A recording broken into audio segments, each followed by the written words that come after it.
This is my informative speech about DACA. What is the Deferred Action for Childhood Arrivals? Well, it is one of the most liberal, generous acts the government has ever enforced. In 2012, President Obama and his administration passed the immigration policy of DACA, which allowed undocumented students with a 2-year deferment of deportation actions and a work permit under certain criteria. Unfortunately, just this past September, Donald Trump has recently revoked the Forgiving Act. Donald Trump's decision on revoking DACA puts 800,000 undocumented recipients and their families in a fraught state and could cause the U.S. economy to plummet.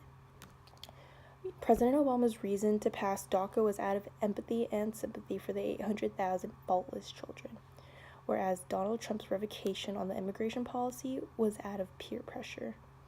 According to a news article, Trump was actually pressured to end DACA by a group of attorneys who say the action created by the executive order that started the program in 2012 was illegal.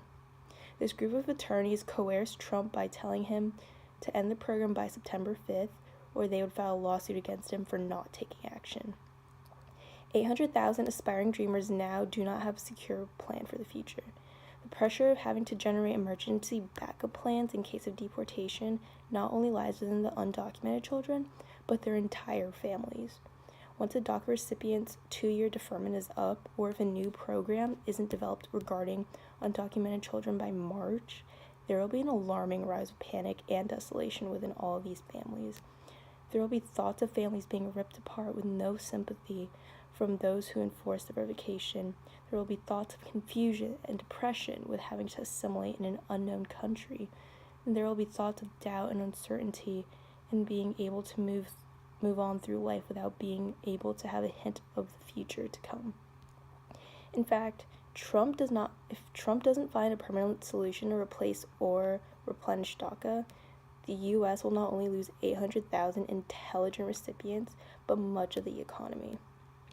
If all 800,000 recipients get deported suddenly, then the flow of the U.S. economy will take a harsh turn down.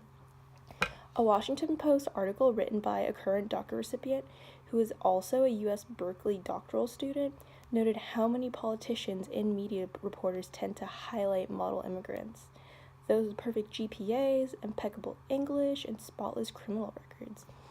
He was also referring to numerous advocates and politicians who were actually initially against DACA, such as Tennessee Attorney General Herbert Slattery, who wrote a letter reversing his opposition to DACA and wrote of the outstanding accomplishments and laudable ambitions of many DACA recipients. Although it is evident through many testimonies by significant figures, it wasn't enough to stop the revocation and will now risk having 800,000 empty jobs in the U.S. According to the Cato Institute, deporting these recipients could cost the government at least $60 billion. Along with 800,000 empty job positions, it will reduce the economic growth by $280 billion and could potentially be higher. Overall, the impact of the students, for the most part, have been positive. Hopefully, Congress will be able to find a solution in the few months that they were given to act upon Trump's decision in a way to protect the DACA recipients. If DACA were to be officially rescinded, then hopefully Trump takes a sympathetic word and on taking protective action for the 12 million undocumented children in the U.S. Hopefully, he'll create a similar policy to protect the undocumented children. The world can do nothing but to simply hope and dream for the dreamers. And here is my audience.